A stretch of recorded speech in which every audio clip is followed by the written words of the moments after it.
So we are going to go from Aries all the way through Pisces. So don't forget to check your sun sign, your rising sign, and your moon sign. Your sun sign and your rising sign should resonate with you more on the external world and what's happening more on what's on the outside of you.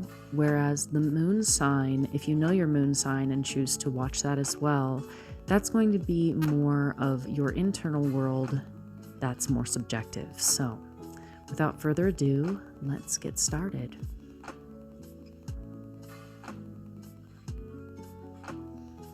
Aries, you got for your planet, not even a planet, believe it or not, but the Comet card. Comet. Take a look at that. Basically, I see a golden monkey holding on to this woman while there are stars falling from the sky down to earth. And when I first laid eyes on this card, it felt like the monkey was kind of like holding her back, kind of like trickster energy, and almost like holding her prisoner is what I wanted to say. And so it's funny that this card would represent a sign of fate and also of change. This comet card really symbolizes placing one's fate in another entity. This card also means that manifestation itself you're either seeing a physical sign of a wish coming true, or it's a sign of great change. So when comets come down to Earth, they used to be like the harbinger of doom back in the day, like especially biblical times. So this I almost am seeing as kind of like a tower moment in your life. I feel it's more internal. I just heard my guide say internal, that there is a great change happening within you, Aries, where I want to say standing up for yourself. So this clarifier card is Ursa Major. Look at that. Ursa Major, also known as the Big Dipper. But the Big Dipper, or Ursa Major, is a mama bear. She does not stop for anything. Look at this. It kind of reminds me of like Godzilla in a way, where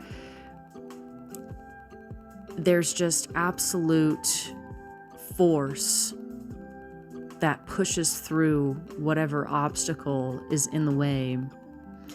And this card really represents really standing up for yourself, speaking out your truth. Bears, they are normally a symbol of calm and stoicism and strength, but bears are also known to be very defensive as well and will go to great lengths to protect itself and its assets. So when assessing their surroundings, the bears will stand on their hind legs, and of course this makes the bear appear a lot more larger and formidable. So this will show anyone who approaches that this is not somebody to contend with. You don't want to contend with bear because bear will rip your face off. So that card really represents standing up for yourself, holding your ground, really taking an active role to stop potential offenses, and really taking a powerful stance and really initiating whatever it is you need to initiate with words or with wit to stand up against potential aggressors in your life. So, and this can be, I just heard your own thoughts. That's what I heard as well. So this could very well be an external circumstance to you, Aries, or very well could be an internal circumstance. I noticed between these two cards, you have two giant animals, and I just heard that you have a particular animal spirit guide that's been trying to get your attention and trying to give you a message. Some of you, this may be a bird of prey of some kind. I just saw an eagle in my mind, as well as hawks. They both of these cards represent figures in the sky. So birds are also in the sky. So that's what I'm really feeling for you, Aries, as far as this is concerned. Something great is changing within your life, whether this is internal or external. And the universe is really calling for your guides, your ancestors, your spirit animals, your angels, your higher self, God, Buddha, Jesus, whatever power you call upon your spiritual team to help you overcome whatever this change is, or to transition with this change gracefully. Grace is such a beautiful way to move through life with grace. When we have grace, we have peace.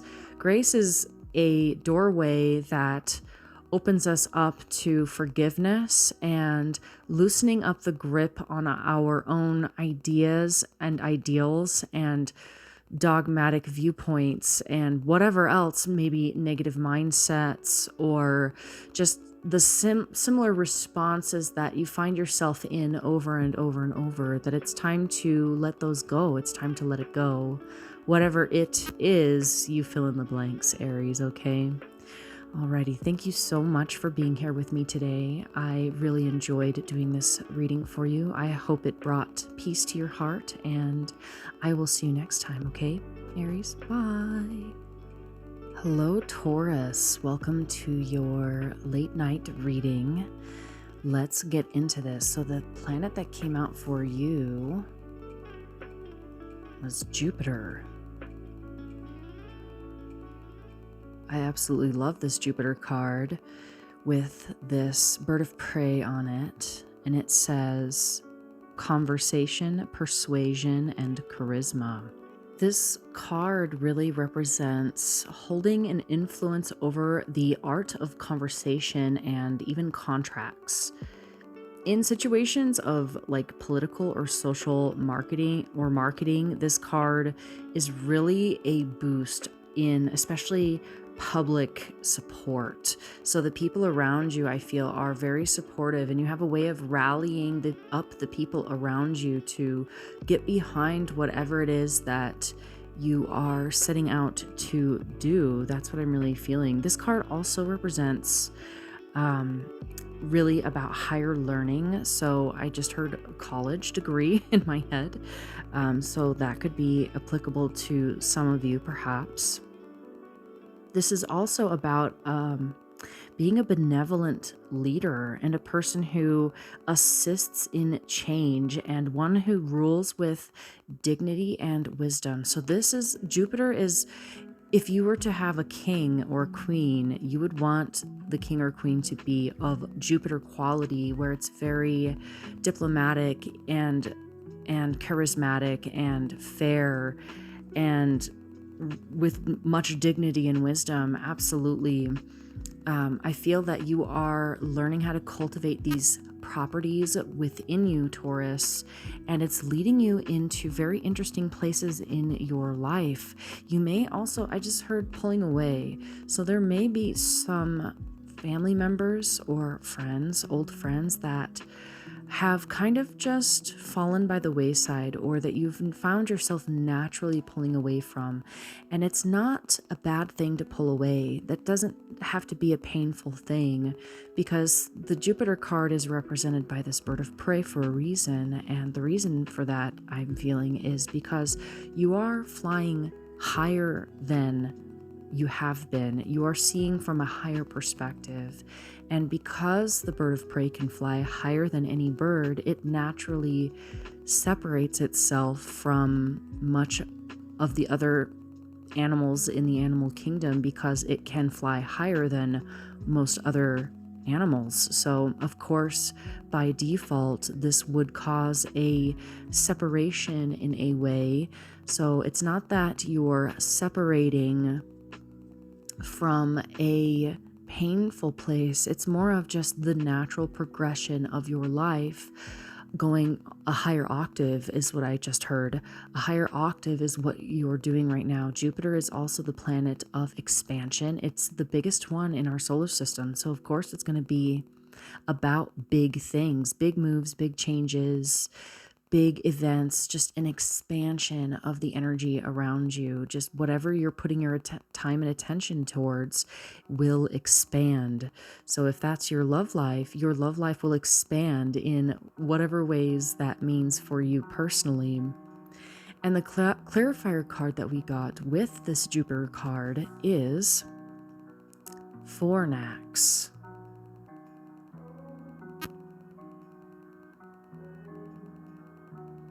So Fornax, this card is about incubation and pregnancy. So don't be freaked out. Incubation and pregnancy doesn't always necessarily mean biologically. It can also mean the incubation period of a creative project or a change or move you want to make in your life. So I really feel like this card is something where it's like you've been cultivating this inner wisdom within you that is just naturally happening over the course of living your life, because you can't help but gain insight and wisdom into patterns and people and your own thoughts and behavior, as well as other people's thoughts and behavior, and how you respond to that or not respond to that. And that's causing you to really expand your awareness on a higher level. There's something where you are expanding your awareness on a higher level. It could be in general, but it also could be very specific. Like if you're going to school, then that would be your incubation period where you are gaining knowledge, you're growing your knowledge base in a particular area of whatever your degree is in. And the pregnancy, that's what pregnancy is being incubating something is growing, something's becoming alive in your life. This, I do have to put that warning out there though, if you have that ability, then be careful if it's something you don't want. But I feel like for most of you, this is more like intellectual. I feel very much like there's some clicks that are happening in your mind where you are realizing that everything's really falling into place just as it should be. And you're really seeing how what you've been through in your life thus far has been preparing you up to these moments of this growth and this expansion in your life. You have two cards of expansion right here out of two different decks, the Oracle deck and the Tarot deck. So there's definitely something that is growing and expanding in your life, Taurus. This Fornax card also represents family planning. So you might be planning something with your family. It could be as simple as planning something with your family, or maybe there's an expansion of your family where maybe you're getting married and there's a whole nother side of the family that's being added to your family. It can come in so many different ways. It doesn't have to be with other people though. Like I said before, it could be the incubation and pregnancy of an idea, creative project, or intellectual learning. This card also speaks of projects and relationships. They're in kind of an incubation stage. So you may be at the very beginning of something, but the more that you put your energy into it, Taurus, the more that it will grow in a positive way. Jupiter is very much a positive planet.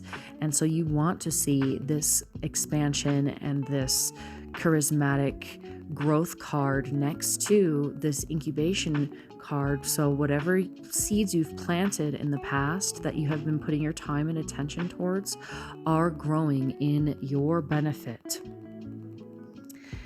It may not be right now that it's time to give birth to this thing quite yet, whether it's a child or an educational pursuit or a creative project or even a relationship. there will be a lead up to this big reveal, and it just needs a lot of time, attention, and care so far. So it's kind of like the universe has given you a gift, Taurus, and the universe is trusting you to carry this through, whatever this thing is that you've set out to do, whatever feels like it pulls on your very soul.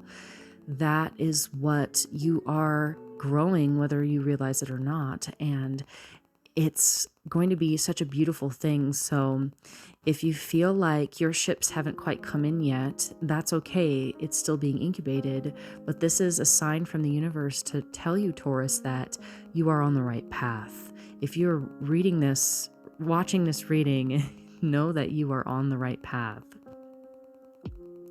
So take time, give yourself attention, give yourself care, realize that you are carrying something precious and allowing it the love, the time, the space, the nourishment to grow. The foundation for it to grow is in your favor, Taurus, okay? Thank you so much for being here with me today. I loved doing this late night relaxing reading for you, and I will see you next time, okay, Taurus? Bye.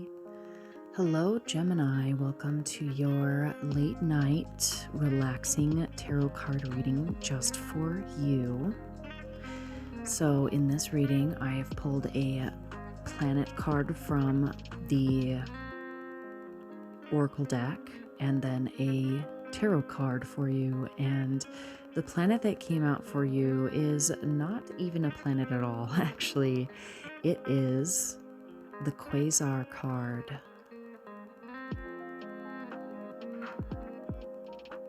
What it shows is a hunter standing over a deer that he has successfully killed, and you can see the quasar is the head of the hunter. And this card is about exchange of energy and consumption.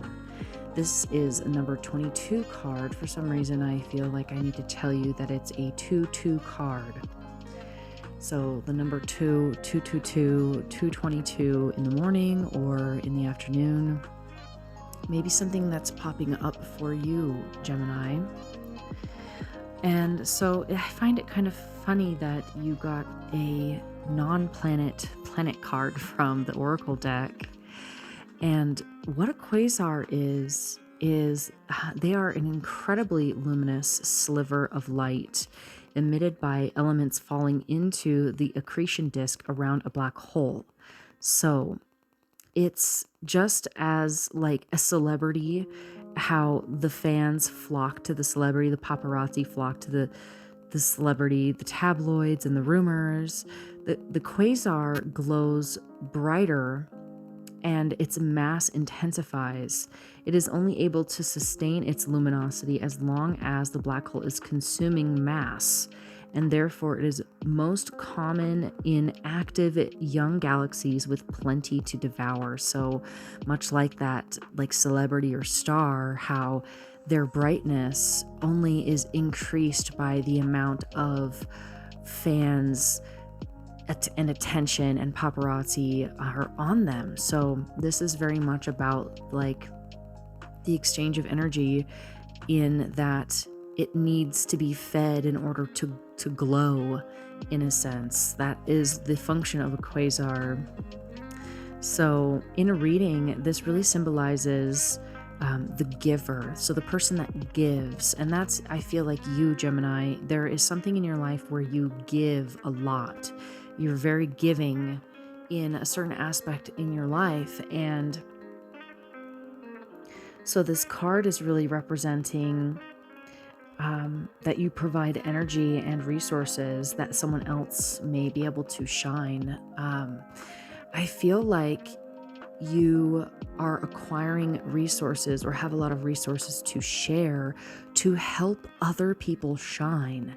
That it's not all just for you to keep, because if you keep it all for yourself, then it's not going to glow as brightly, because the more that you share the energy, the more that other people can glow as well. And realizing that sharing abundance in a balanced manner, of course, it has a reciprocity to it. I heard karma in my head when I was shuffling the cards, and then I pulled this card out, and to me this card is also very much about karma. So the more good things that you do, the more energy that you put out there that is for other people's benefit, the more that that energy is going to come back to you.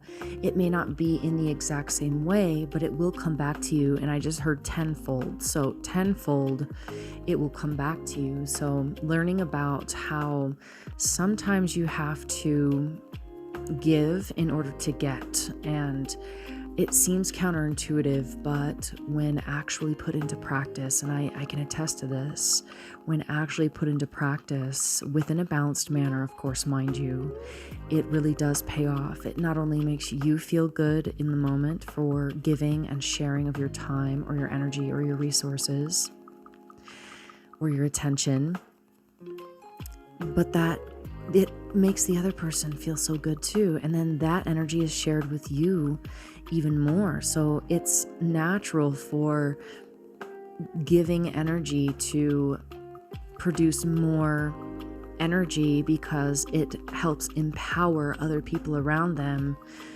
through you, through your power. Because Gemini, you are absolutely powerful. You are empowering the people around you. You are giving to the people around you.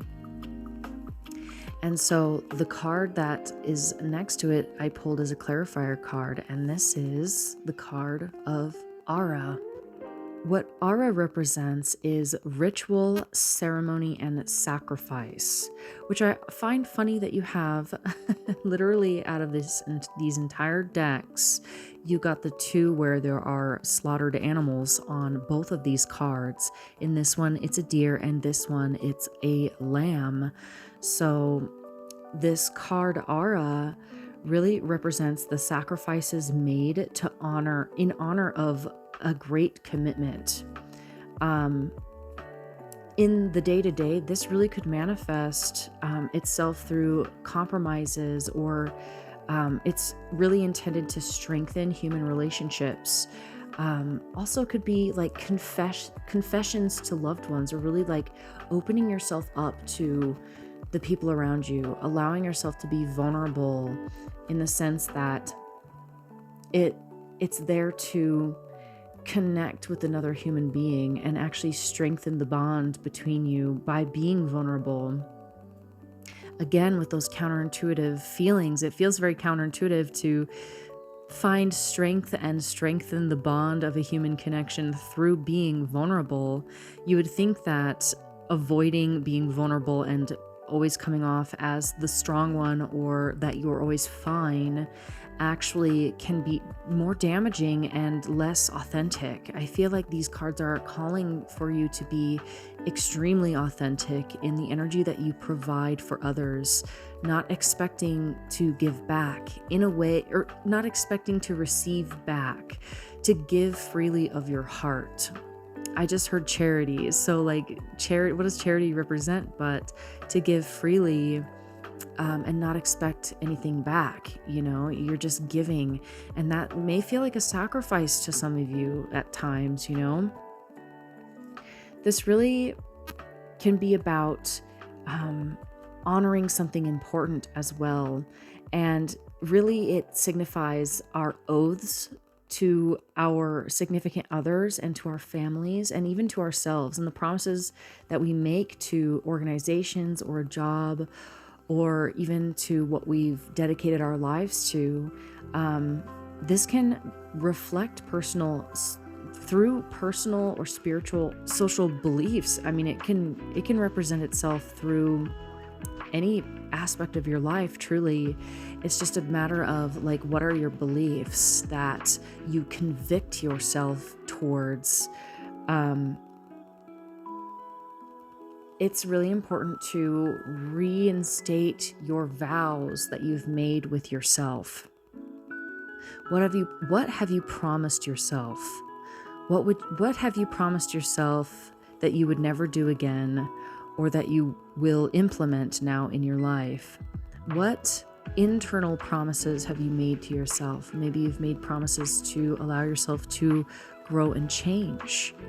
Either way, something here is asking to be seen and allowed to be given away freely. So I'm kind of getting a dual message here for some of you Geminis. I feel that some of you need to make a sacrifice of the things that you've committed yourself to. So let's say it's an old belief system of, if you're single, like maybe you haven't found love yet, and you've kind of inadvertently made a vow to yourself that you will never find love. And this is saying to sacrifice those oaths and vows that no longer serve you. Make that sacrifice so that you can open yourself up to receiving the energy that you are giving, that you are sacrificing your old belief systems that would come from a scarcity mindset, or that you need to not let go of anything in your life. This is saying that there is something that needs to be sacrificed in order to have what you need to give, so that you can receive the gifts that you are wanting and looking for. This also can represent your dedication to providing for yourself and your family as well. These are very much like willing martyrs in a way, where you kind of are the one taking one for the team almost all the time, is what I'm feeling from this. Some of you may also feel taken advantage of as well, that you are the prey victim in some certain circumstance where you're feeling a little bit like you're the sacrificial lamb to whatever the universe has planned. And maybe you're going through a really rough time right now, and it feels almost like, why am I being sent off to slaughter for some of you? And this card reading right here is Spirit giving you a message saying there is a purpose and a reason for this, that we are showing you how to live a life of abundance through sacrifice, by showing you that you have what it takes to give and to trust the universe, that if you give without expecting anything in return, you will get tenfold. That is the main message that I'm seeing here, is that it may feel like a sacrifice to you, but it's going to be worth it. There may be a sacrifice in your life, Gemini, but it's going to be worth it. And I feel like you will know exactly what I'm talking about, or have a feeling of what area I'm talking about, where you kind of have to take one for the team sometimes to, I heard, create the peace. And yeah, you're basically the one kind of out there doing the work, but it's for a higher purpose. It's for a greater good, because even though it may seem like bad things are happening, animals are dying, they're they're being slaughtered for sacrifice. What is the point of a sacrificial lamb? What is the point of doing those things? What is the point of the hunter killing a deer for his family? It's for the greater good. It's for a higher purpose. This hunter is not doing this selfishly. There's no way that he could eat all of that meat before it goes bad. So what's the point of it? It's to bring it back to his family. So he's the one, or she's the one, putting in the work, and it may seem like you're the one carrying the brunt of this load, but it is for a greater purpose. It is for the greater good. And the universe is telling you to hang in there, keep doing what you're doing in regards to giving of yourself more freely, and knowing that it will pay off in the end. Okay, Gemini? Thank you so much for being here with me on this cozy, lovely evening tarot reading that I have done for you, and I hope to see you next time, okay? Bye, Gemini. Hello and welcome, Cancer. This is going to be a reading for you in whatever healing message you need to hear. The planet that you got, Cancer, is Mars. You're able to stand up for yourself as well as protect yourself at the same time. So, this card says vitality, aggression, and action. Mars is very much an action planet. It's also very much a masculine planet, like has that masculine energy. And what that means is that it's a going out and doing rather than sitting back and receiving. And in order to live a healthy life, we need a good balance of both. But right now I'm seeing there's very much this, I just heard battle-weary energy in my head coming out for you. Mars is really popularly seen as a very assertive and active planet. It is part of our personality that is very assertive and active. It's very passionate as well. So there are positive, many positive aspects to this planet Mars. Those would be the higher vibrating ways of being with passion and focus and drive and assertiveness and vitality. And on the other hand, the flip side of that, the lower vibrating energies of Mars would be more like being a tyrant or a dictator or somebody who doesn't see the forest beyond the trees as far as getting what they want. Instead of creating harmony around them, they're very much self-focused in a way that's out of balance and can actually cause disruptions in the lives of the people around them, and thus that would circle back around onto you, Cancer. So very interesting that you have a very heavily this fire energy within you because you are a water sign, Cancer. And so I'm wondering, what is it in your life that you feel like you are fighting with or fighting against? This could be very much on the external world or the internal world. In a reading, when you get Mars, it's very much about like new projects, renewed enthusiasm, competitive activities, playfulness, victory, achieving whatever it is you set out to do.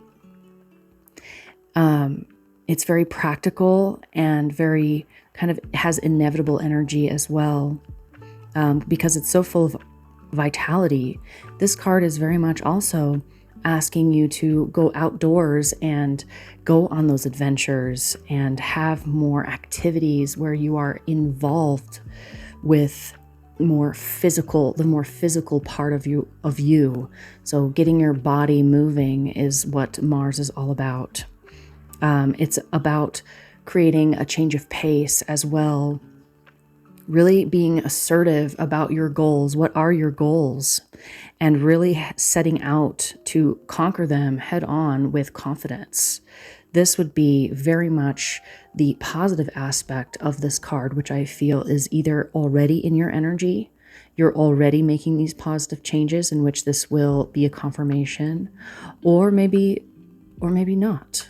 And so therefore the energies are asking you to pay attention to this part of who you are, because everyone has a bit of Mars in them. It's just a matter of calling it up to serve you for your highest good, in being active, cultivating vitality, and really having that go-getter energy of sitting out and achieving your goals. When Mars depicts its more lower vibrating energies, it really is very much like tempers can easily flare up. It may be also you might find it difficult to escape very tense situations and having intense encounters. This also can be very much about confrontation as well. Mars definitely does not like to back down.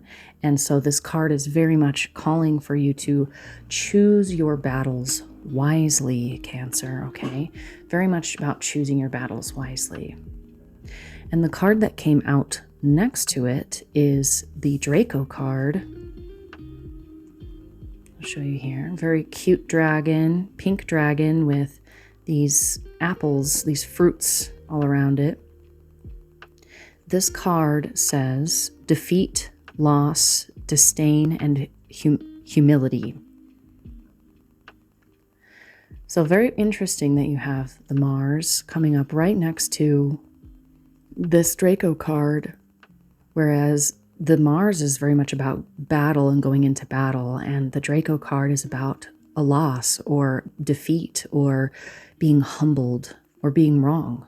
Not everything that you set out to do is potentially the right thing to do, and or the way that you're going about doing it may not be the right way to go about it, and it's resulting in some sort of loss for you.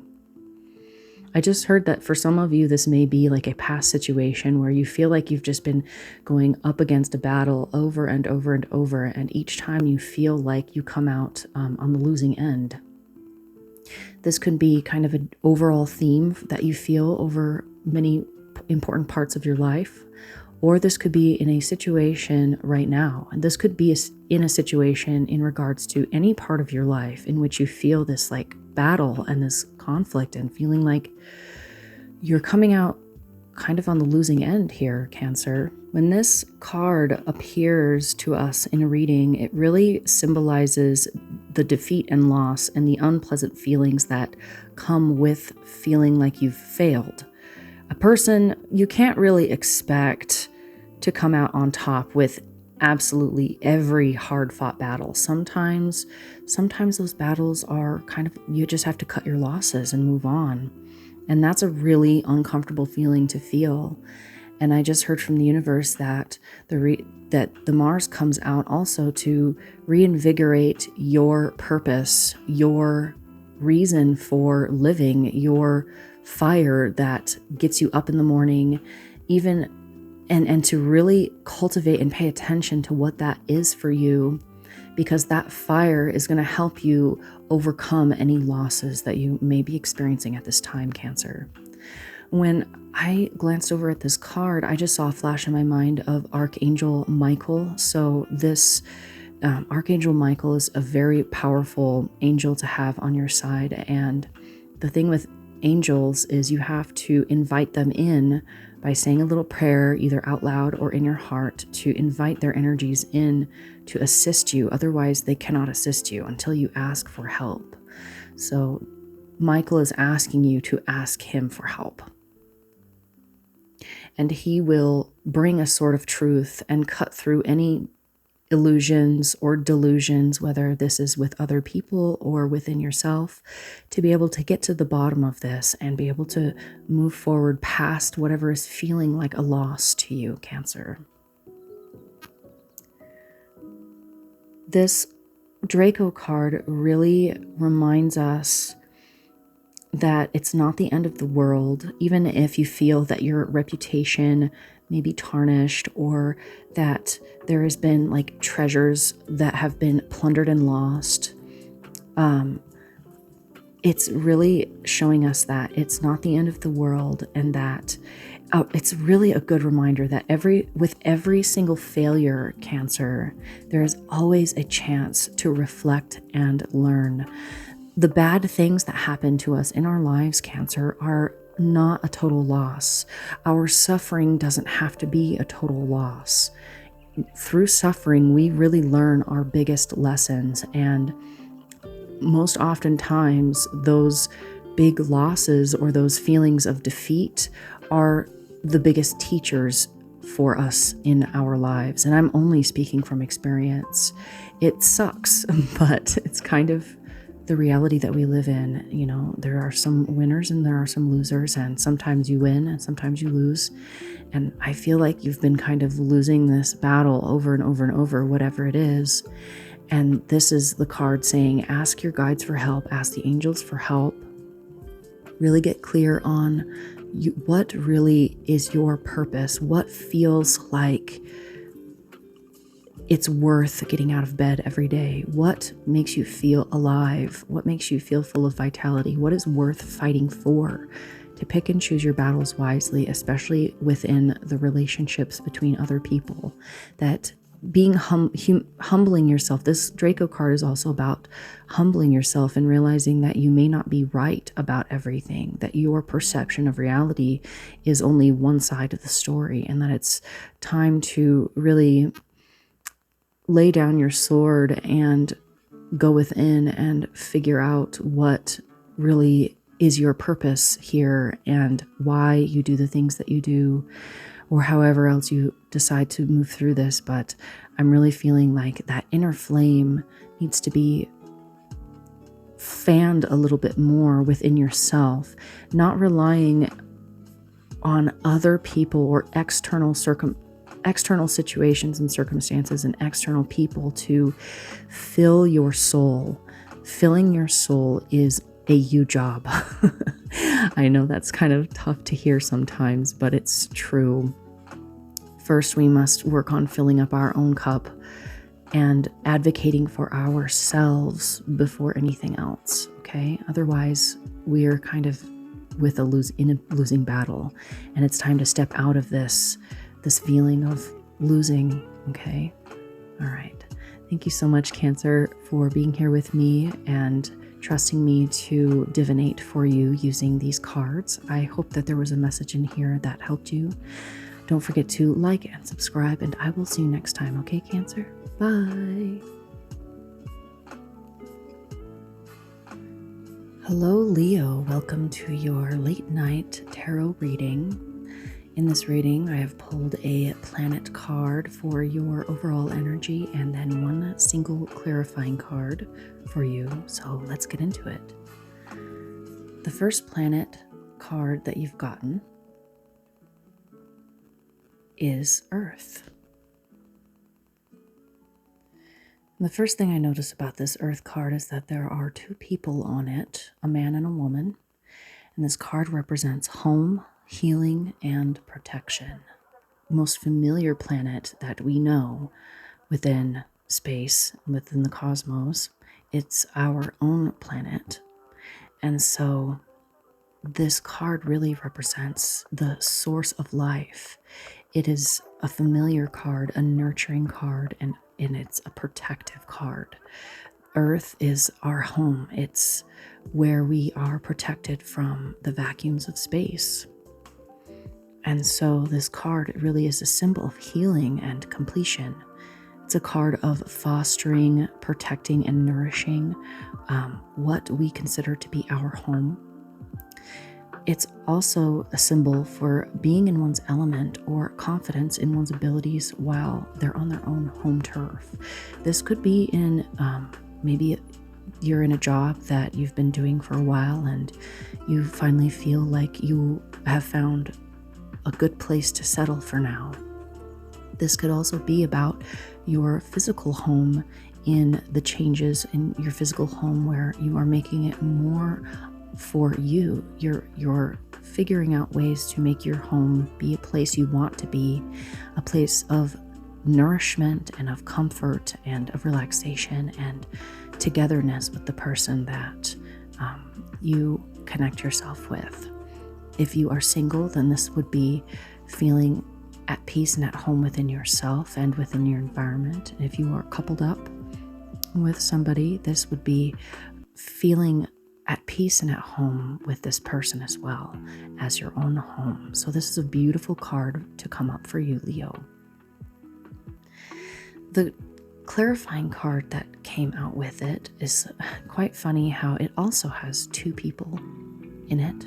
I believe it's the same girl in this photo, in this card, but still the fact that there is visually two people in this card is a beautiful thing. So very much about partnerships for a lot of you. This clarifying card is, it is a card about being carefree, open-minded, and gaining a second wind.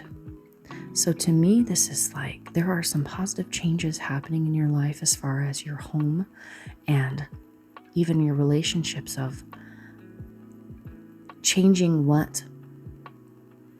getting rid of what doesn't feel like home to you, and cultivating and nurturing the things that do feel like home to you. Maybe your home has changed in some fundamental way, and this is you really settling in to that home, finding harmony and balance not only within yourself, but with the people that you find yourself surrounded with. This could be at your home or at your job, or even just your internal world as well, Leo. So the fact that this is about being carefree and more open-minded, I feel like you have felt this restriction on you, Leo, and it feels like you are setting yourself free in a sense. And a lot of times when we think of setting ourselves free, we think about going out into the world. But I feel like this is the first time you felt set free on your own home base, your own home turf. You're really starting to feel more settled in where you're at in life. And I don't mean settled like settling in a negative way, but settled as in you finally feel like you can really put some roots down and start to grow. And that is such a beautiful thing. This card also about second wind. It's sort of like, I feel like you've been on this struggle for a little bit to really find where you feel like you belong. And the struggle is over, Leo. That's what I want to say to you. The struggle is over, so you can relax. And the second wind, I also heard depression. I'm obviously not a psychologist or doctor. So always refer to your healthcare specialist before anything else. But I feel like there was a lull in your life, like a really deep dip that you were in for a while. And I feel like you're finally coming out the other side, that, you haven't stopped everything that you're doing, but you're able to continue going. And it's because you've caught this second wind for yourself, and it's really carrying you through to home base. It's really taking you through the next leg of the journey, which is, I think, a beautiful part of the journey. I feel like you have suffered enough, Leo, and you've put in the work, you've put in the time, and now you are finally being rewarded for continuing to carry the flame and to carry a purpose and to carry your conviction to creating a life that is worth living and that actually is enjoyable too, because that takes effort. That really does take effort. This card, when it shows up, is very much about being able to adapt and to go with the flow and to not feel this weight or this pressure anymore. I feel like this pressure has been kind of lifted off of your shoulders in a way, in some area of your life, probably in regards to something to do with your home. You may consider taking advantage of unexpected opportunities too that arise with this card. They could very easily come to you at this time for sure. You also may be, possibly for some of you, maybe feeling a bit stifled. And so this card is it's permission for you to set yourself free to do something that feels like a breath of fresh air to you. You need to go get some fresh air. Maybe it's going out of the city for a little bit and immersing yourself in nature and getting physical fresh air.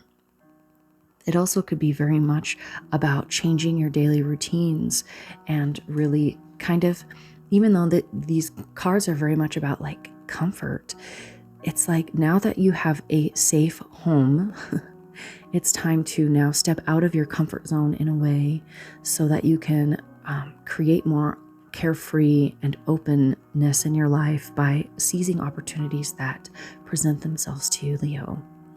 Okay, so this is really about setting yourself free and really feeling at home in wherever you build your life at. Okay, Leo, I hope that this message helped, and thank you so much for being here with me. Don't forget to hit that like and subscribe button, and I will see you next time. Okay, bye. Bye, Leo. Hello, Virgo, and welcome to your late night tarot reading. This reading we are going to go into a planet that is influencing your energy right now, and then a single clarifier card to see what's going on with you. All right, so the card that I chose for you is Pluto reversed. Now, Pluto is all about finality, transition, distance, and separation. It is, of course, as we all know now, a dwarf planet and is the furthest on the edges of our galaxy, of our solar system, and is associated with being kind of left out in the cold in a way, being far away, being at a distance of something, and also very much about endings and death. Hades is said to be on planet Pluto. And of course, Hades is kind of like a hell. I guess it is a hell. But this came up in reversed, and as soon as I touched this card, I felt for you, Virgo, that there is something that needs to come to an end, and this could be something that you desire to come to an end, something you want to come to an end. And I feel as though this ending is kind of been slow moving or feeling stuck in a way, or maybe you are resistant to this change. Either way, the reason why this card is reversed, I feel like, is because there's something blocking this transformation. So let's see what the next card is, and maybe we can get some clarification on that. The card that you have is the Four of Earth, also known as Corona Australis. I may be pronouncing that wrong. This is a very interesting card. It's secretly one of my favorites, even though it's kind of an intense card. What this card is about extreme action for a personal quest. And there is a lovely story behind this monster that we see on this card. Let me grab the book and I will read to you the story of Corona Australis.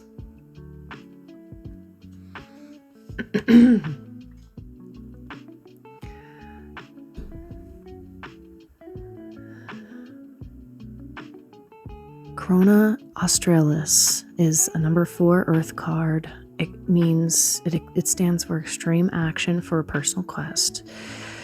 The stars of Corona Australis are located within a larger Chinese constellation known as the Black Tortoise of the North. The tortoise originated when Zhuan Wu, and I may be pronouncing that wrong, one of the highest ranking Taoist deities in the Chinese folklore, was on his path to achieving enlightenment and divine status. Zhuan Wu realized that he must purge himself of all of his past sins in order to become a god. As part of the process, he cut out his own stomach and intestines and proceeded to wash them in the river. His sins dissolved and blackened the river, which formed a black tortoise and snake. These began to terrorize the nearby village. When Zhuan Wu learned of this, he returned to slay the tortoise, but instead decided to train it to assist him with his future quests. Now, I absolutely love that story. When Zhuan Wu's quest for enlightenment took several wild turns, he remained steadfast in his dedication to grow and prosper. Receiving Corona Australis in a reading is an indication that extreme actions might be needed to take the extreme actions might be needed and it might need to be taken to achieve a personal goal. Even then, the aftermath of an extreme decision may need additional observation and follow through, like how Xuanwu went back to the village to defeat what he kind of had started to begin with. Just like the taming of Xuanwu's tortoise, sometimes the most frightening side effects are things that can turn out to be positive when given guidance. And so this card is a call to action. It's a big call to action. And I feel like Virgo, because you are so intelligent, Virgo, you know exactly what area of life that I'm talking about in regards to what needs to be taken on in a big action and on a big scale. Something major needs to shift in your life. And sometimes this can be an internal shift. And that internal shift is the first domino that sets into effect things that will play out in your life for your good. But it requires that brave first step, that radical step of whatever it takes to make it happen, to make it so. I just heard Picard from Star Trek saying, make it so. So Virgo, this is really like you holding you back, you holding yourself out as an outsider, you holding yourself on the outskirts of your dreams and ambitions. And so this is a call to action to take extreme measures, do what it takes, what feels extreme to you in your life, Virgo. That's the direction that Spirit is asking you to go is, okay, what feels extreme to you, but what feels like, if it wasn't so extreme, what would you absolutely love to do? And it's like, there's a truth in that is being begged to be seen by you, and to not hold yourself back, to not allow yourself to be pushed to the outside of whatever it is. It's time to draw in closer to your dreams, goals, and ambitions and make it so. Don't allow things to seem too big or too scary to conquer, because just like Xuanwu, he went in and he knew that this was something he had to face because he was a part of it, and it turned out to be the biggest blessing. And it really, sometimes the biggest blessings can come out of the most scariest things. And so there's tons of different ways that this story could apply to you in your life. And so it's really about just feeling the truth of where this story applies to you, Virgo, in a specific area of your life. But I feel like this is big energy. These are big shifts. Pluto takes a long time to come full circle. And so this is asking you to speed it up by defeating your own demons and turning them into your greatest allies. And that's what I have for you, Virgo. I really hope that this reading helped you and brought enlightenment to a situation and a call to action for the direction that you are being called to go into. And I can't wait to see you next time. Okay, Virgo? Bye.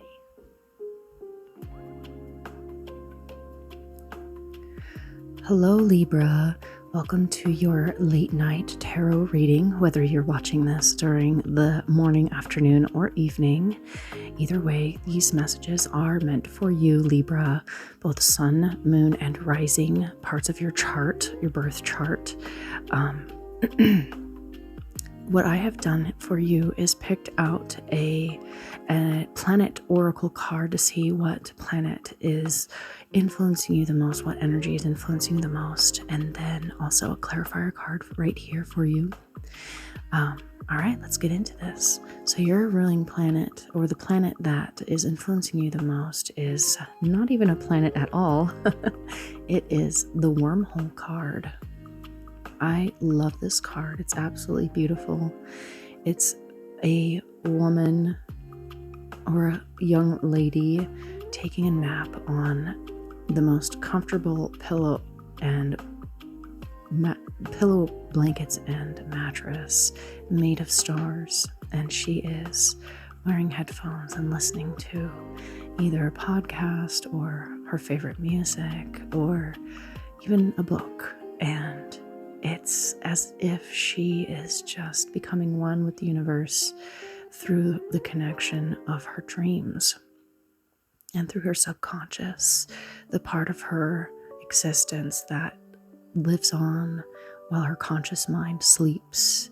That part of you is connected intrinsically to your soul, and I feel that it's asking to be healed and to be seen, and to be paid attention to, because there's something going on in the sleeping world, the hidden world, the world that you are not necessarily consciously aware of, but is real nonetheless. Now, what this card represents is serendipitous meetings, shortcuts, and secret links. And any of you who know me personally know that I am very much into dreams, and it's because I have so many dreams that it's hard to ignore. And so that's why I talk about it so much, is because it's part of who I am so deeply. And for this, I feel that your dream state, your dreaming world, your subconscious, the levels of existence that go beyond the logical mind, that go beyond your cognitive the prefrontal cortex part of your brain, is how you connect spiritually to your higher self and to the people around you. I feel that there are people, places, and things that you visit while you sleep, whether you realize it or not, whether you remember or not. And that is why sometimes when you go to sleep at night, you wake up feeling exhausted. And, you could chalk it up to bad sleep, sure, but I firmly believe that a lot of us travel while we sleep, and we visit other realms and dimensions through the portal that is our mind. And it can be exhausting sometimes. It can also be very liberating at times too. I feel very strongly that there's something that you're intrinsically connected to, and I feel like that it's been kind of hidden from you, in the sense that either you've consciously buried it away, or it's just been buried away for so long that the only way that you are able to connect with this thing on a deeper level is through when you sleep, or when you take naps, or when you kind of go into a meditative state where you're kind of zoning in or zoning out, daydreaming kind of state, the kind of liminal space that's between being fully unconscious and conscious. So this, I feel that I keep hearing person, that for a lot of you Libras, this is how you connect to a certain person, or certain number of people for some of you.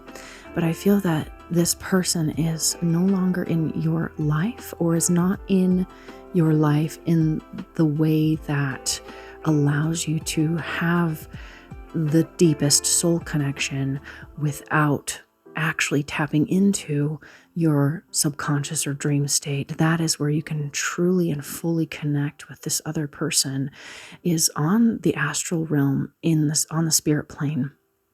Whether this person has already passed on, or is just not physically in your life as much anymore, or if the dynamic of your reality, your waking reality, is not conducive to a deep soul connection as much as is actually there, the way that you are able to connect with that person is through the dream state, because maybe it would be too weird or inappropriate or just not possible in the waking physical three-dimensional realms. And so that is a way that we kind of like take a side door, or it's like a secret link to the people that we are soul connected to in this universe, whether they are physically in our lives or not.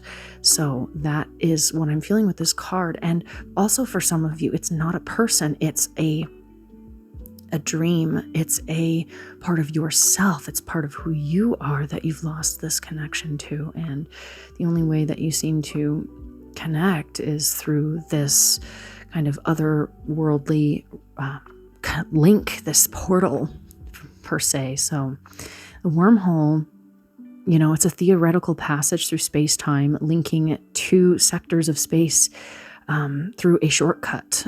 This concept really conjures images of like a quick escape or a side door or a secret passage that leads to a wondrous hidden place. So this may be for some of you just how you connect with your higher self and with spirit. It's how you connect. It's like the deep comfort within your own heart and soul that you take solace in. So on one hand, the wormhole represents the romantic idea that two uniquely different elements in the universe can be linked by a cosmic thread, or a stream of consciousness, or a conversation, or a chance encounter, or even a serendipitous moment. This card can also even bring up the concept of karmic justice. This card is about finding the connection that relates to one another. So also this is about reaching your mind beyond the mundane, beyond perceived outside appearances, and feeling and seeing the connection that goes beyond just the surface level, and actually connecting with that. I mean, think about it. She's listening to music, but the only thing connecting between her and this music is this cord that moves electricity. And so a black hole is very much the same way, as well as sleeping, just in general. Sleeping is a portal into our subconscious. And so this card is about connecting in a very unlikely way, but is still possible. So let's get this clarifier card out and see what's going on here. This clarifier card, wow, I'm just loving this imagery of these peaceful people and these stars. It's very like dreamy nighttime energy, which is perfect for this particular type of reading.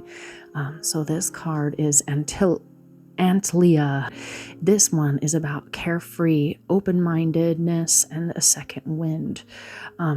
What I saw is kind of astral projecting. So she is breathing out and her soul is kind of like popping out of her body and potentially going on an adventure. And this is like how I see what this girl is doing while she's sleeping, is she's allowing her higher self, her subconscious, her truest heart's desires to awaken and to connect and to socialize with not only her own dreams, but with the people that she may or may not be able to connect with in this physical realm. And so being able to hold on to that connection in a very beautiful way is gorgeous. Now let's get some more information about this card here.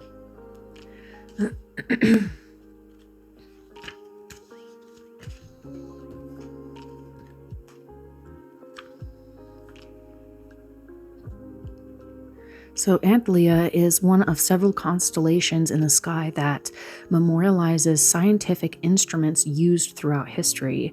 Antlia translates to air pump, used to create a vacuum, as well as atmospheres of high air pressure depending on its settings.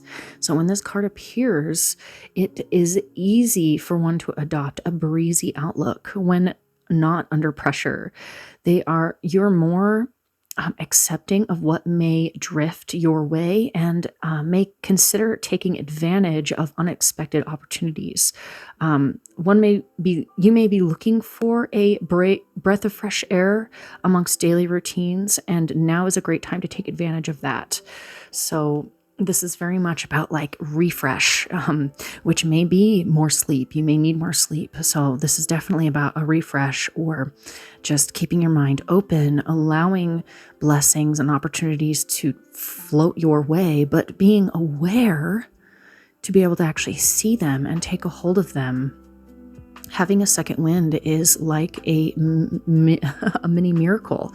When we need a second wind and we get that second wind, it is just phenomenal to feel this burst of energy, this reinvigoration of vitality, of life force, which can be equated to our very breath. Also, paying attention to the way that you are breathing, something to do with breathing and sleeping as well. Just make sure that you are breathing through your nose as much as possible, not through your mouth. I don't know why that's coming up, but it is. Also, if you have not heard of breathing techniques or breathing exercises, I would highly, highly, highly recommend the Wim Hof breathing technique. This helps me if I am full of anxiety, or if I just am restless and I cannot sleep, or I'm in pain and I don't want to be, and I've already taken a bunch of ibuprofen or what have you. The Wim Hof breathing modality, the Wim Hof breathing technique, is extremely useful for putting your body in a deep state of relaxation. Some people find it invigorating. Some people find it relaxing and making them sleepy. That's me. I get very sleepy and I need to rest after I do the Wim Hof breathing method, but I would look that up and practice. I mean, even if doing it at night in the comfort of your own bed when no one's looking, like whatever it takes to get you to do this, I feel it's really important. I keep seeing these stars, all these stars, and I keep hearing the word miracle, blessing, wish come true, but it's a matter of allowing yourself to connect with the deeper parts of yourself, as well as using that deep well of your inner sanctum to reinvigorate and replenish and nourish yourself, to be able to have that second wind, to keep going with whatever it is that you're doing, allowing yourself to slow down and to rest when you are able to is extremely important. Making your nighttime routine and your bedtime a sacred space and a sacred time for you. Really putting emphasis on sleeping, not just as an inconvenience in order to keep going with your day, but as a rest, a reprieve, a vacation, a way to, yes, replenish and renourish yourself, because you're going to need it. And it's for such a good thing, because how else can we catch the blessings that float our way if we do not rest enough to be able to have the wherewithal to see them? So if you're experiencing any stress, any anxiety, any restlessness, any pain, any anxiety, or just like forgetfulness, like your brain seems to be kind of in a fog, or your emotions are in a fog, or something just feels like in a fog, this is the perfect time to allow yourself to go within in a deep, restful state. And you don't have to sleep necessarily to do that. You can do this with meditation, or just sitting and just allowing yourself to zone in on your heart space by listening through a good book or music or what have you. So thank you so much, Libra, for being here with me in this reading. I hope that this helps give you the message that you need to hear to make your life better, okay? And until next time, bye, Libra.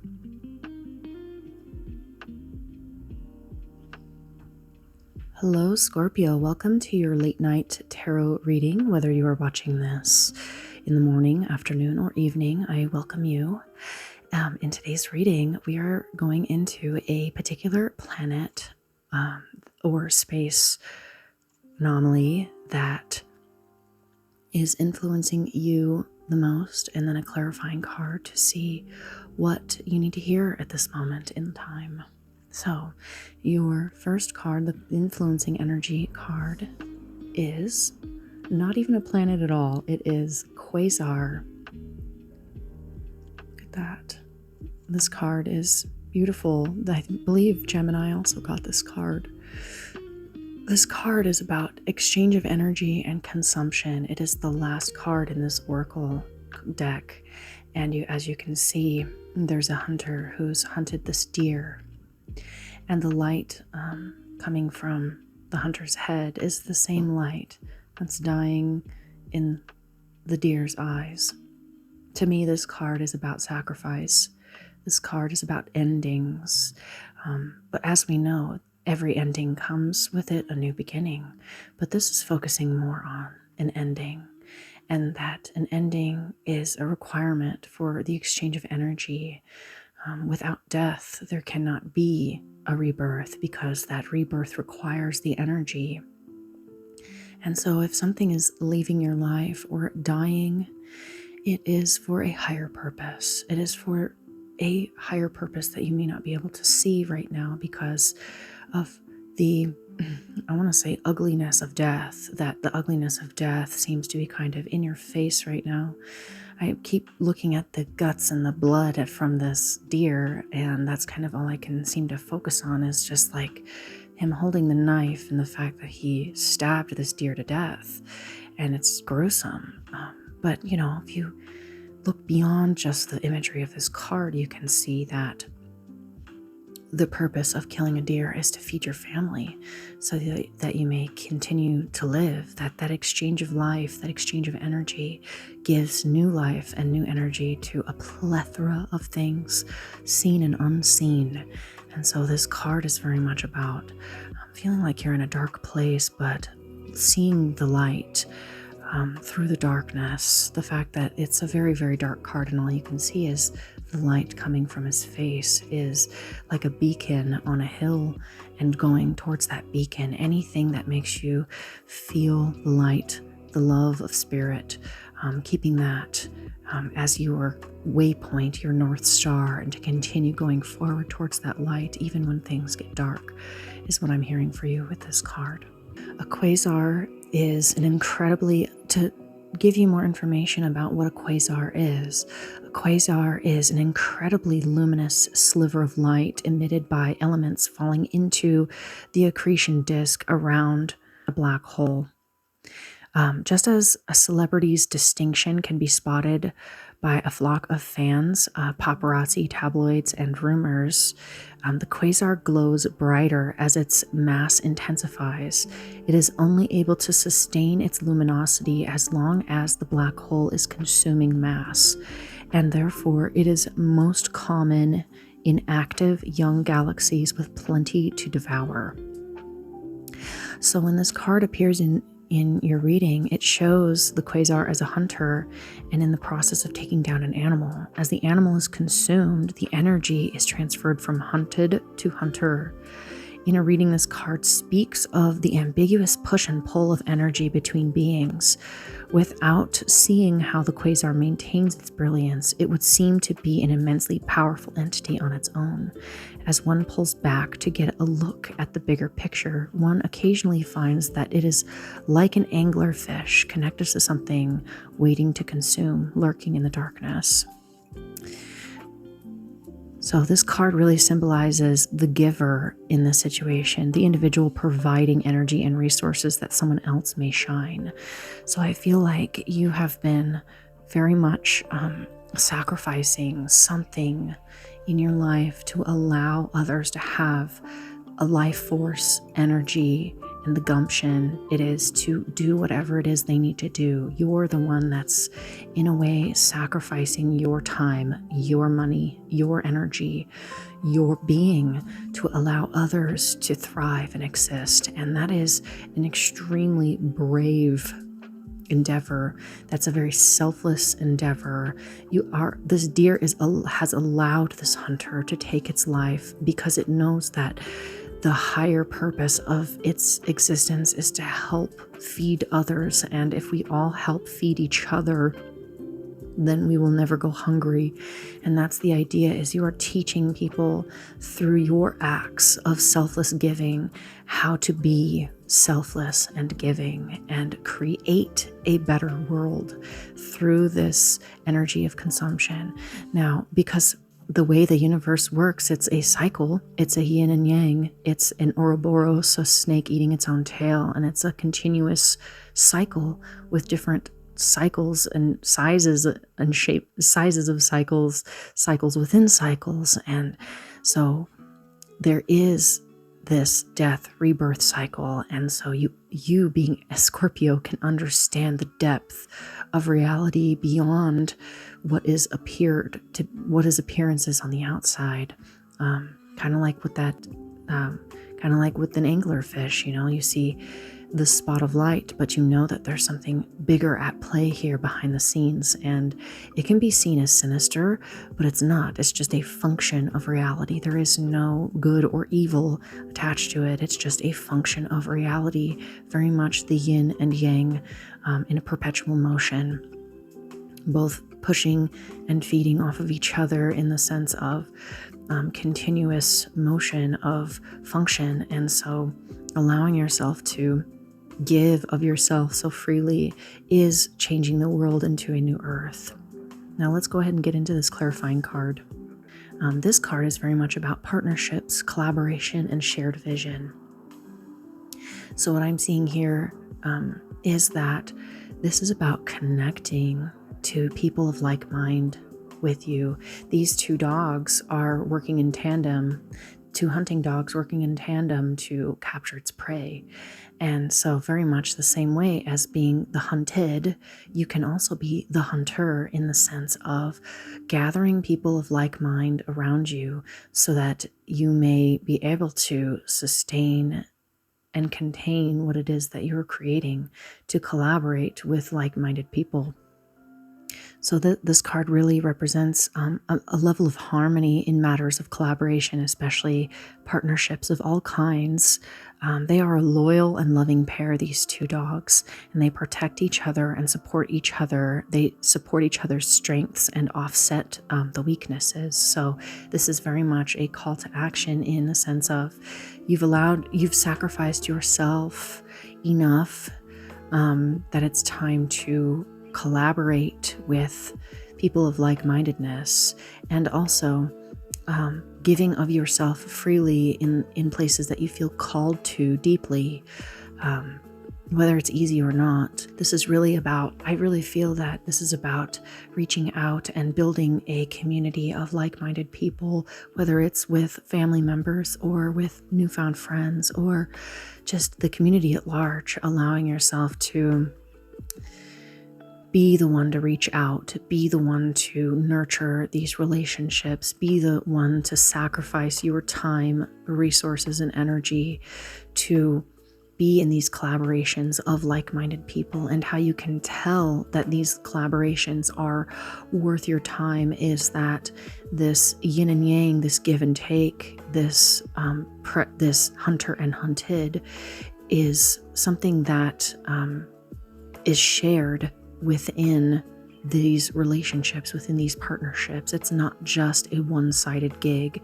You can see how you both work in tandem together to create something bigger and better than what you could do individually. And so this is very much about sacrificing yourself for the greater good, allowing your ego to fall away, allowing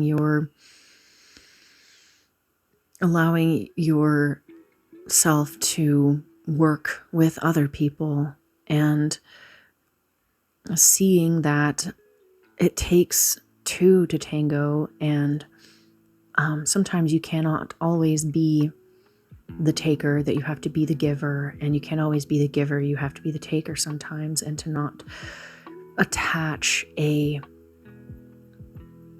moral to that, but allowing yourself to see it in balance, and see not only in balance within a relationship of, offsetting each other's weaknesses and strengthening each other's strengths, but also of the bigger picture as well. If there's anything tumultuous happening in your life, seeing the bigger picture of it. If you feel that you're in a situation where you wish it were different, seeing the bigger picture that sometimes sacrifices must be made, and sometimes that sacrifice comes from you, and allowing that to push you forward in that yin yang energy that I keep seeing in my mind. So this is bringing you somewhere greater. The energy that's being sacrificed is being dispersed to grow something bigger than what you could be as your individual parts. So this is not about being an individual. This is about coming together and collaborating and building something together with somebody. So Scorpio, very, very unique reading you have here. I hope that this helps. I hope this brings clarity. And I will see you next time. Okay, Scorpio? Bye. Hello, Sagittarius. Welcome to your late night tarot reading. Whether you're watching this during the morning, afternoon, or evening, I welcome you. In this reading, I have picked a particular planet from my oracle deck and then also a clarifying card to see what messages need to come out for you in the moments that you are watching this video. So let's go ahead and get started. The planet that you have is Neptune. Wow. I absolutely love the Neptune card. It's a number 8 card. And to me, 8 is the symbol of karma. What goes around comes around. And so I feel that you are intuitively seeing karma play out, not only in your own life, but the lives around you. And so the Neptune card is a card about intuition, foresight, and awareness. Neptune is very much about connecting with your intuition. Neptune has also been known to be a sign or a planet connected to your emotions as well. So connecting to what feels right to you is extremely important at this time. Yes, as the god of the sea, Neptune has inherited many of the watery qualities shared by the elemental symbol. He's able to intuit the motives of others. Neptune is also the ruler over dreams, intuition, introspection, psychic abilities, and perception. So he's often associated with the concepts of higher awareness and the power of keen observation. So Sagittarius, you are the hunter. You have that keen observation. There's a truth that you can see. You can see directly through the BS to the truth, and you know the truth. And I feel like, so I just heard underwater. So some of you may be feeling underwater at this time where it's a bit overwhelming, but you still have your head above water, like this card. You know, he's got his head above water. He's the king of water. So he can't drown. So you may be feeling in it. However, it is showing you the truth. Something is being shown to you. This card really indicates a person who is highly empathetic and in tune with their emotions and the emotions of those around them. Neptune's trident with its 3 prongs symbolizes harmony between the mind, body, and spirit. So I feel like this is something that you've been trying to achieve or trying to cultivate in your life, is harmony with your mind, body, and spirit, and with the people around you as well. And if that's, I feel like that, for some of you, if you are unable to create harmony with somebody, that's an indicator that it's time to let them go. Especially if you have tried and tried and tried, and they don't seem to be getting the picture. It's like that's when you have to step out for your own emotional well-being, your own emotional safety, and also to be able to harmonize with the people who you are meant to harmonize with. So also this is also kind of a warning card, I feel, of people who are around you that are highly emotional, not allowing other people's emotions to sway or dictate you. You may be able to feel deeply into what they're feeling, but you don't have to take it on as your own emotions or absorb it and feel it for yourself. You can observe these emotions. You can empathetically feel them for the other person and with the other person. However, recognizing what is yours and what is not yours is just as important. So people with Neptune in their reading, so like you, Sagittarius, may find it particularly easy to pick up on the subtle motives of others. You are going to be able to see the truth. You are going to be able to see the truth. Despite what they say, you are going to see the truth through their actions.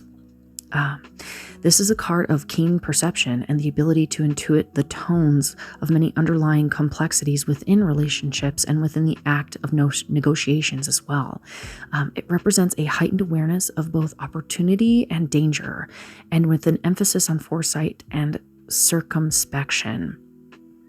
So opportunities and danger, like you are able to see the truth of this, so you can see your path more clearly in how to take steps forward and the pitfalls that you must watch out for. So I feel like this is something that has been happening for a while for a lot of you, and it's time to, like, now that you are seeing things more clearly as far as connecting with the truth of how something really truly makes you feel, and seeing the subtleties, the undercurrents of what people are saying, people, places, and things are saying and doing, and then actually feeling the truth of their intention, and recognizing when somebody is saying something but doing another, seeing the integrity of other people around you. Like, do they have integrity? Do they follow through with what they say?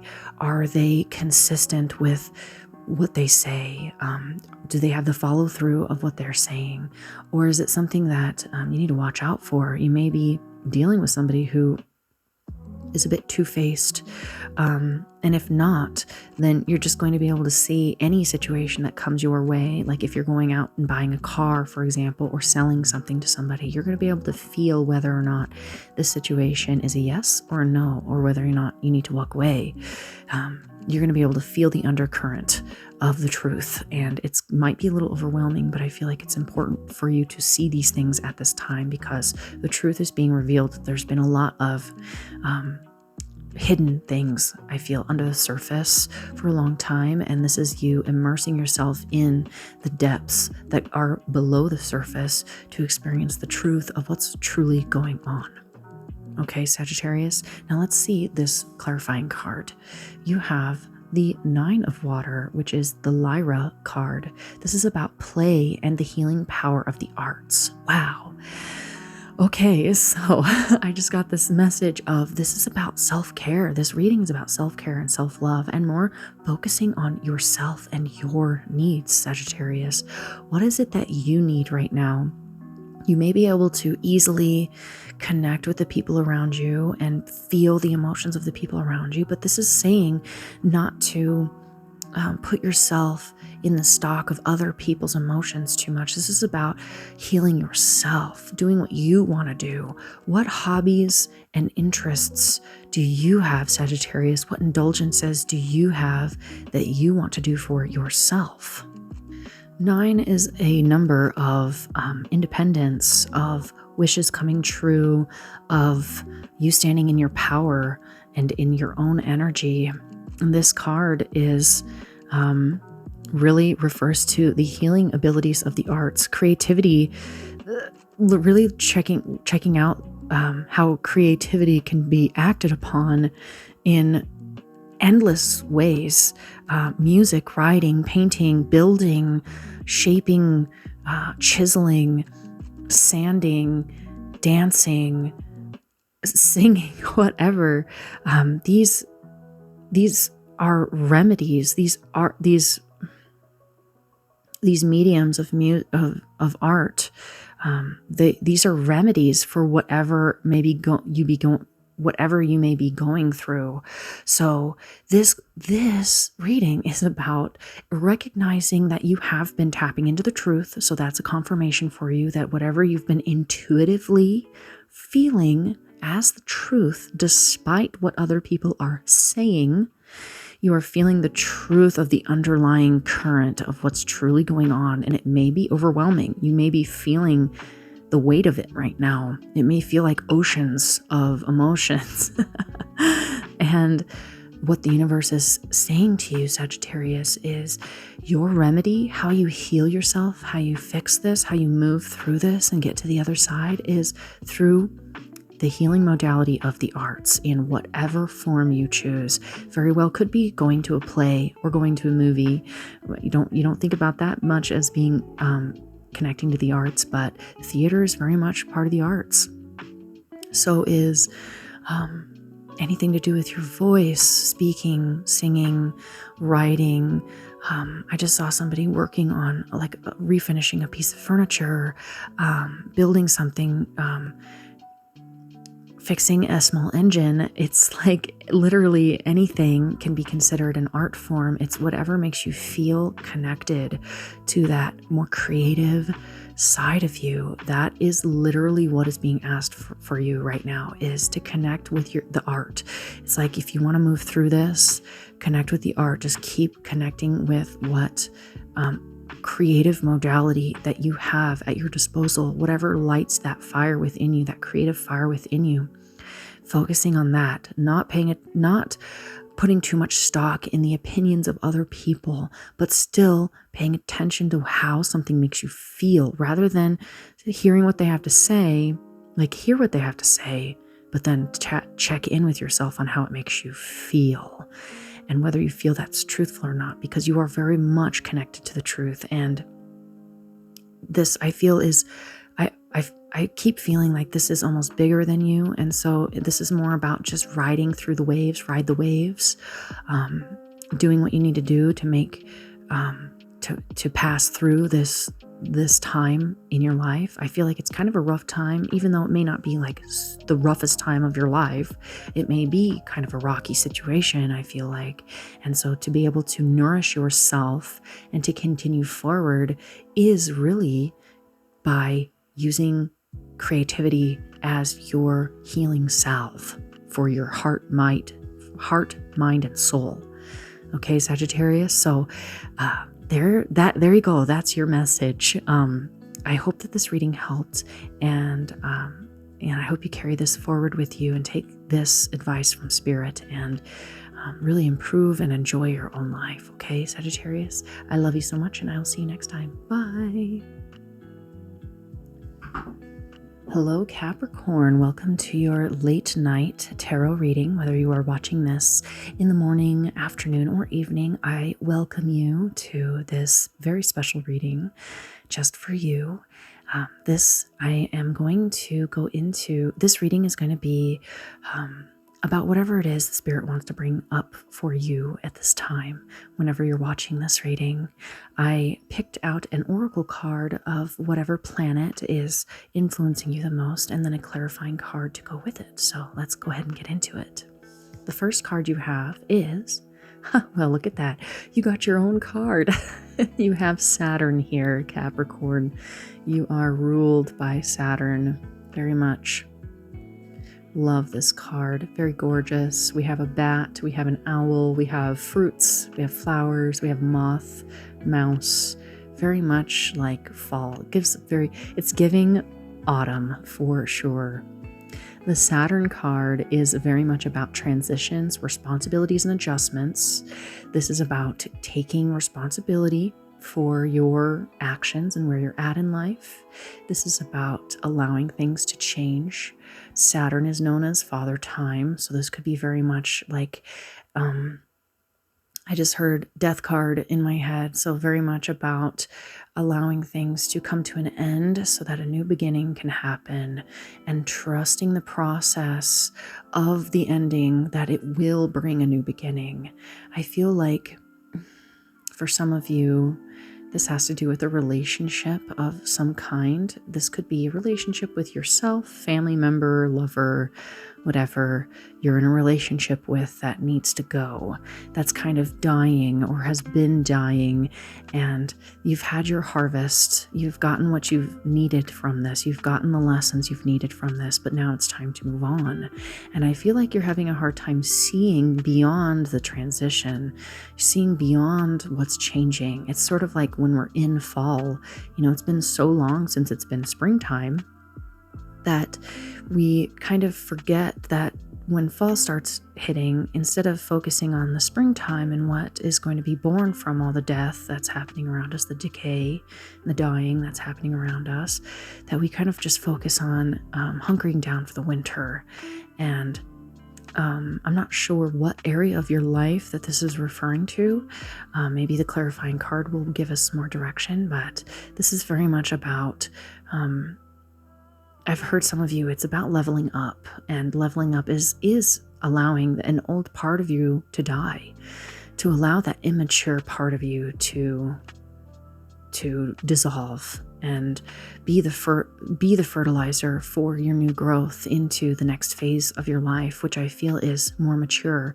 Saturn is very much about maturity, and so I feel like that you are really truly looking to hone your own maturity and leveling up experience, as well as adding people to your life that are more mature, who are leveling up, and allowing that energy to influence you and kind of be a guiding force for you in the dark. It's like, just because things are a bit hidden for you does not mean that they're not changing and shifting.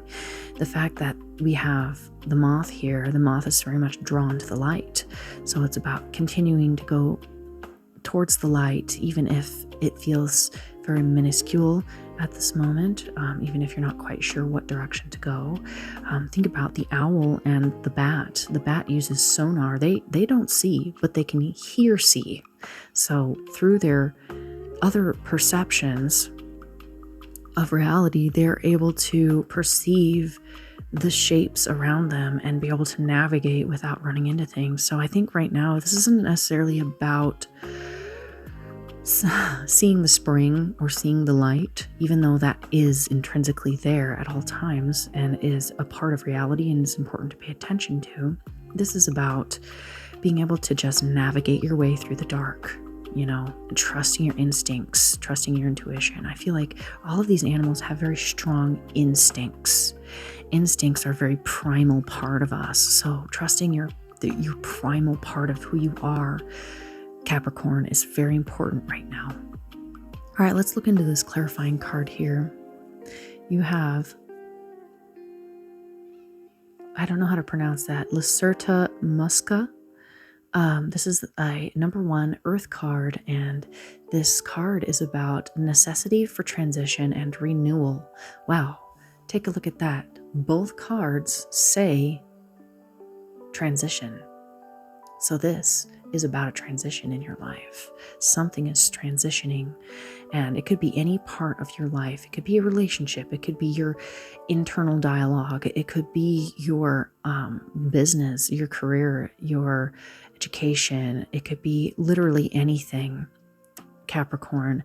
But you will know better than I will about what specifically in your story is about transitioning or is needing a transition. Just as a refresher, I want to remind you of what Saturn's story is. So Saturn is the god of harvest. He's very reliable and predictable and methodical, slow, purposeful. Saturn takes an active role in assisting with the end of one cycle so that a new one can take place, like what I was just talking about earlier. So he's often compared to the personification of death. Saturn swiftly delivers a blow when he believes it to be time for change.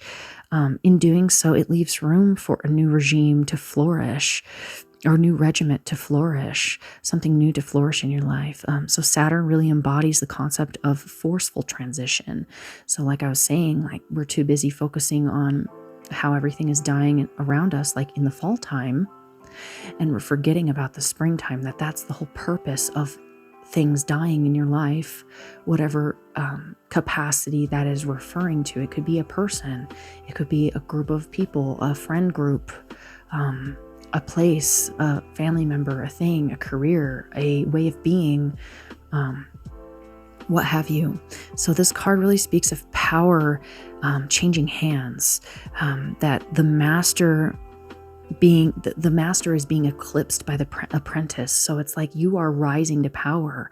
You're transitioning from apprentice to master and allowing yourself to level up your maturity level.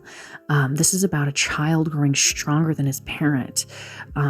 This is a transition of power that comes with new responsibility, structure, and authority. So this is why Saturn gets a lot of flack, is because with these new transitions into more powerful, masterful, authoritative roles, with that intrinsically comes more responsibility. So this is really about a maturing up. There's something about you, Capricorn, that has been needing to level up and level up in maturity. This may be just you getting older, and it's just happening naturally with age, but this could also be a mindset.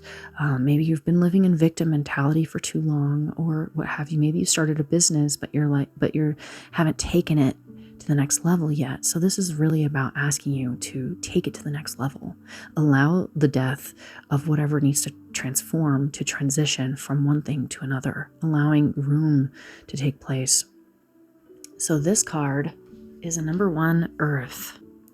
So this card is about the lizard and the fly and how each represents cycles of life and balance in nature. So in Roman mythology, lizards were thought to sleep through the winter, representing the concepts of death and resurrection. And flies are often associated with death and rebirth as well. Flies laying eggs in dead flesh, feeding on their young. Feeding their young, and then the young flies then become food for other species, thereby it's continuing the cycle. So when this card appears in a reading, it represents a growing need to change. It is a card of transition or of resurrection of past relationships, concepts, or memories. This may symbolize changing careers or leaving a relationship or shedding material possessions in favor of making room for something else making room for something else.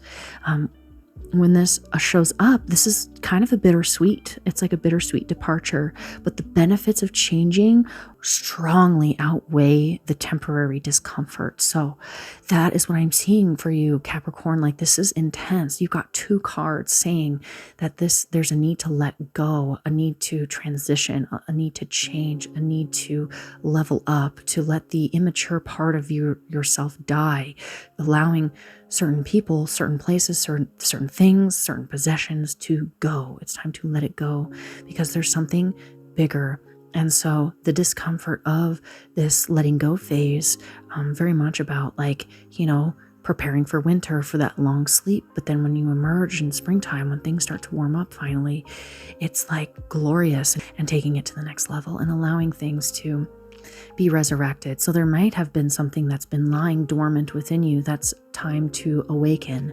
It's like this hidden power, this hidden truth, maybe even past people, places, and things that have also matured in their own sense, coming back around to assist you in this next leg of the journey that you are on. So you've been playing out a certain story for quite some time, and now it's time to write a new chapter. Turn the page and write a new chapter in your book. Because I heard this quote where it's a lot of people, they'll write a chapter, but then they'll go back and reread that chapter over and over and over and never writing a new chapter. But what makes a good book?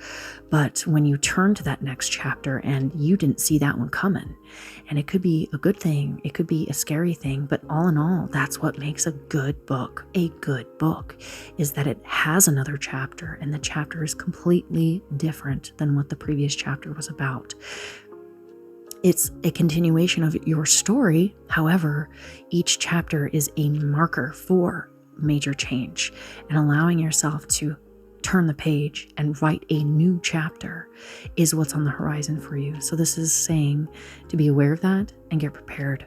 Okay, Capricorn, I'm so grateful that you are here with me tonight or whenever you're watching this video, and I really hope that there was a message in here that helped you, and I will see you next time. Okay, Capricorn, bye.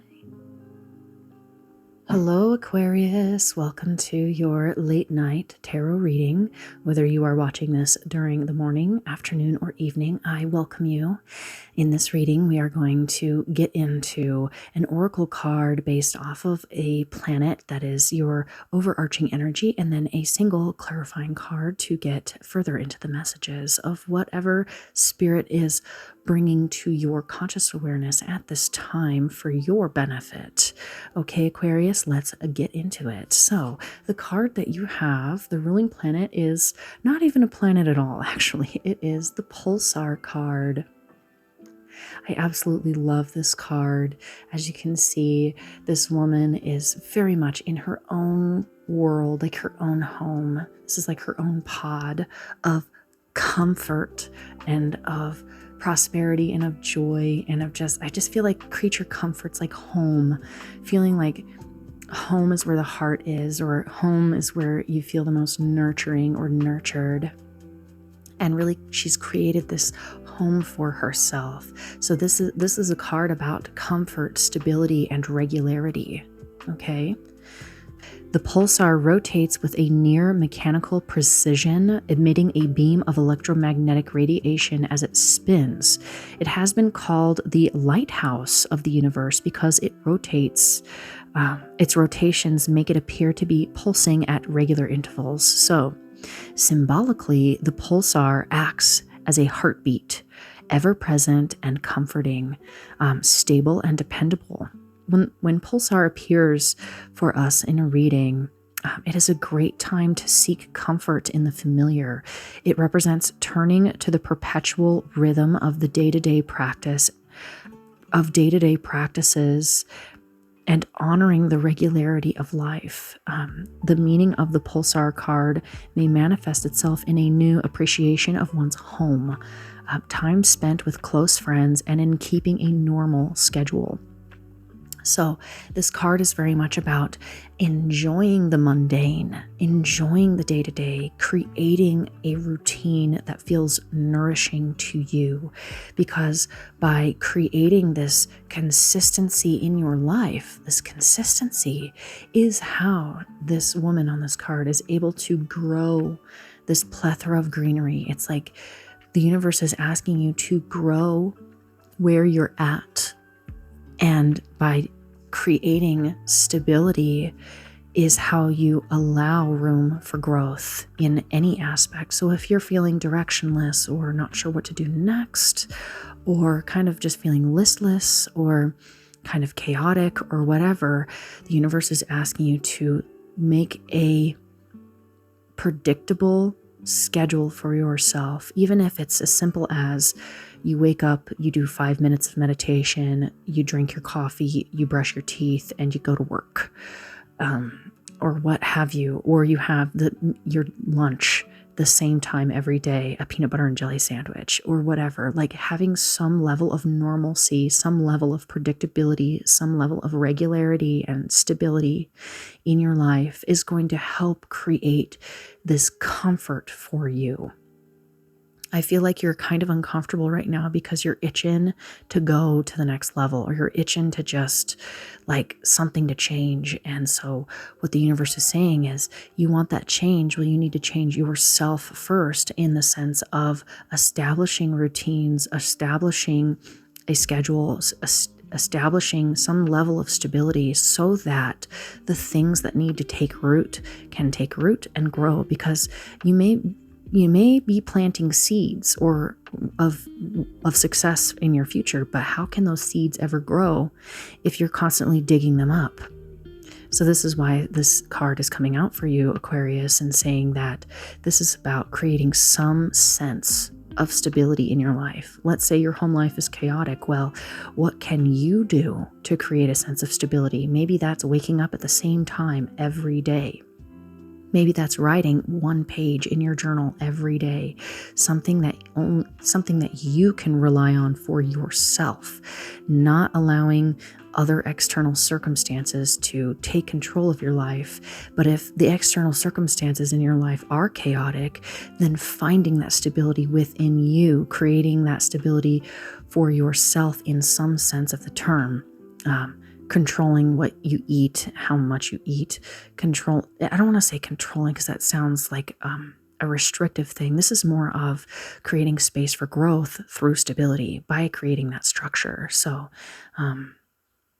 if you feel like your health has been low, then this would be creating a regular schedule for what you eat and what you drink and when. So think about that, experiment with that, really find what feels like a nourishing home for you, Aquarius, okay? Now let's go ahead and get into this clarifying card. For the clarifying card, you have the sextants and octants. So this is about science, education, and mentorship. So maybe this is what is waiting for you to grow right now. The octant and the sextant, they were powerful tools of their time. They both help to advance science and the understanding of the universe around us. So this card really depicts a labyrinth built of the curves and angles that might be derived from such devices. The labyrinth represents a scientific journey from unknown darkness to illuminated understanding.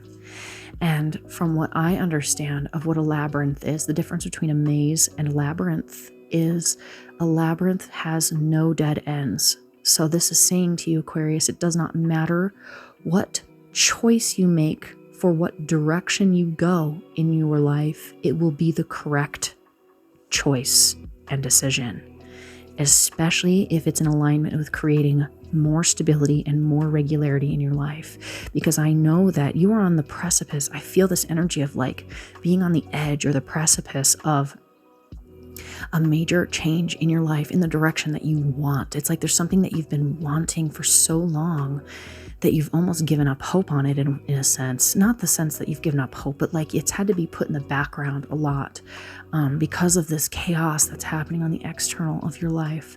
And so this is saying that to navigate this maze, trust yourself. Trust that the decisions that you make for yourself, if they are in alignment with creating stability in your life, will bring you closer to that enlightenment, that illuminated understanding, the center of the labyrinth, okay? Because remember, labyrinths do not have dead ends. You cannot make a wrong decision in a labyrinth.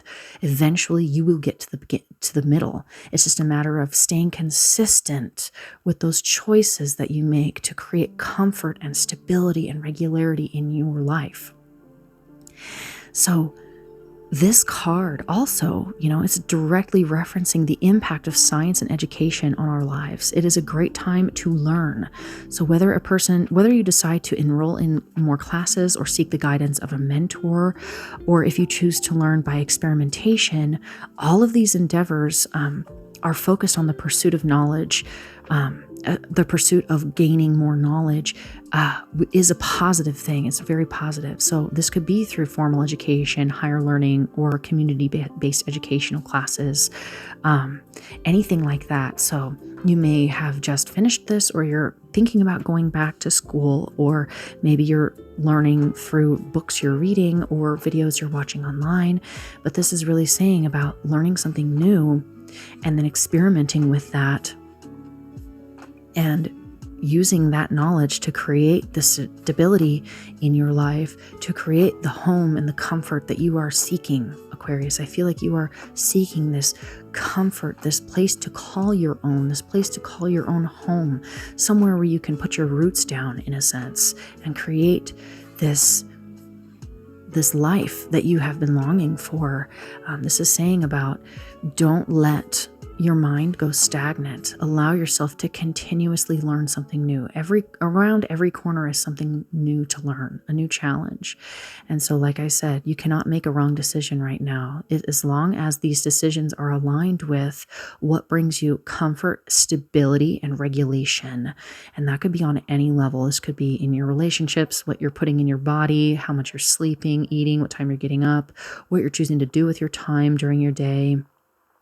Either way, this is what is happening. It's a little bit of a confusing journey, but all in all, what's going to help you get through this beacon of light is through consistency of just continuously showing up for yourself.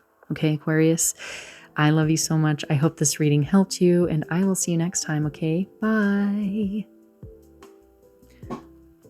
Hello, Pisces. Welcome to your late night tarot card reading. Whether you're watching this in the morning, afternoon, or evening, I welcome you. In this reading, we are going to get into what planet's energy is most prevalent in your life, and then a single clarifying card to get more depth in the messages. This is whatever spirit wants to bring forward for you to become consciously aware of. And so let's get into it. All right, so your planet is Venus. Wow, look at that. I love this card. You have this very beautiful goddess woman with this golden apple, and this man behind her standing and showing her affection by kissing her on the top of her head. I just feel that's very endearing. This card is very much about beauty, love, and relationships. I feel like this is a dream come true for you. Like this would be a dream come true for you, is having this perfect relationship. Whether this relationship is a romantic relationship or whether it's having a better relationship with yourself, in seeing your own beauty and loving yourself and having cultivating a relationship with yourself. This could also be in regards to a business partner or with a business or with a family member. Really depends on your own particular story, but I'm going to mostly focus on like love and relationship because I really feel that this has a lot to do with a relationship. Yes, Venus is the goddess of beauty, love, and passion. Her ability to respond to the heart with empathy and understanding makes her a perfect lover, guide, and confidant. She appreciates beauty in all of its incarnations and recognizes it both internally and externally. So like what I was saying, however your story is how this energy will fit into your particular life story of whatever it is you're experiencing, Pisces. So Venus has long been admired for her ability to charm and to tend to relationships of all types. Harmonious unions are of the utmost importance to her, and she tries her very best to foster clear communication and compassion wherever she can. So this card is asking you to embody that very energy because like attracts like. And so if you embody the very energy in which you wish to have in your life, let's say you are single and you are looking for somebody to be in a relationship with, you have to show up for yourself the way that you want a lover to show up for you. So if you need more attention, you need to give yourself more attention. If you need more compliments, give yourself more compliments. If you need to feel more safety and stability in your life, give yourself that safety and stability because like energy attracts like energy. So be your perfect lover to yourself, and then that lover will appear in your life. It's inevitable. It's like the law of the universe. You can't not have that lover appear to you if you are showing yourself the love that you wish to see for yourself. So in a reading, Venus really is a responsive partner, especially when dealing in the desires of her heart. It's very much a nurturing force in all relationships. In order to strengthen a current relationship or to begin a new relationship, Venus asks that you make time to indulge in deep conversation or to spend time in intimacy, in whatever rendezvous you find yourself in.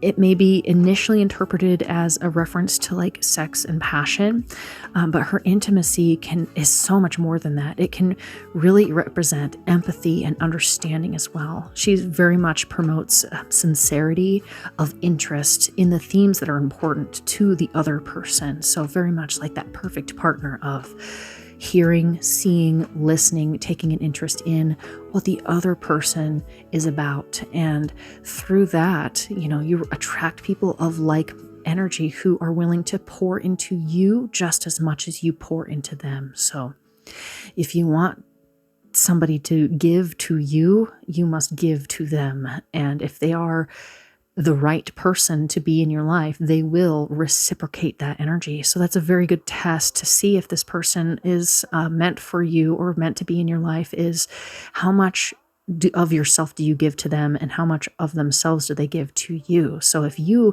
give and give and give and you don't get much in return from this relationship, then it's time to move on. However, if you give and give and give in this relationship and they give and give right back, well, baby, that's the key. That's what you're looking for. That's what you want to keep. Okay, so let's go ahead and get into this clarifying card here.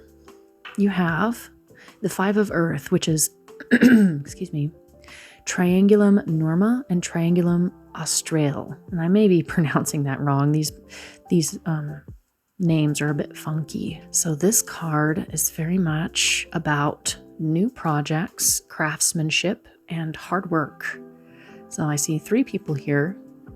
They're all doing different things.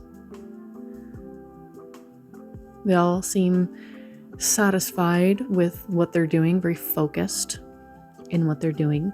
They have goals. The imagery on this card really depicts a trio of builders embodying the three essential elements of any new project. So mathematics, analysis, and physical work. So traditionally, these constellations depicted the tools of each master craft: the plow, the ruler, and the level, and the square. So Basically, this is asking for a balance between being able to be analytical as well as practical, as well as then putting in the physical work into whatever it is that you're desiring to do. So when this card appears in a reading, it references attention to craftsmanship and precision. So this is a card of like really good planning and follow through in all stages of the building process. So like, let's say your finances are on point, but your social life sucks. Well, that's being called to be taken into balance. So this is very much a balance card where each of these areas is given it the proper time and attention that it needs to actually have the proper follow through. So if your finances are suffering, but your social life is aglow, then this card would be asking you to be fair to yourself in that you may have to say no to certain things to be able to say yes to the other things, to make sure that you are able to have proper follow through with each section of your life. So if there's a part of your life that feels a bit lacking, look at parts of your life that are just overflowing with abundance and see if you can kind of give some of that energy to the other aspect of your life as well. So just to give you an example, this could be in how you treat yourself. This could be in your external reality. This could be within a relationship. You put it in your story wherever it fits. So this card also symbolizes laying a solid foundation and really putting ideas into motion. So really setting out a goal for yourself. What do you want to achieve? Do you want to own a house someday? What is it going to take to make that happen? This could be long-term or short-term goals. If you're having a hard time with long-term goals, then have some short-term goals and then look at the essence of those goals. So like, let's say it's paying off debt. Well, what is paying off debt do for you in the essence of what it is? Well, it's creating freedom and stability. So it's like, what other areas can you create freedom and stability? What does freedom and stability look like to you?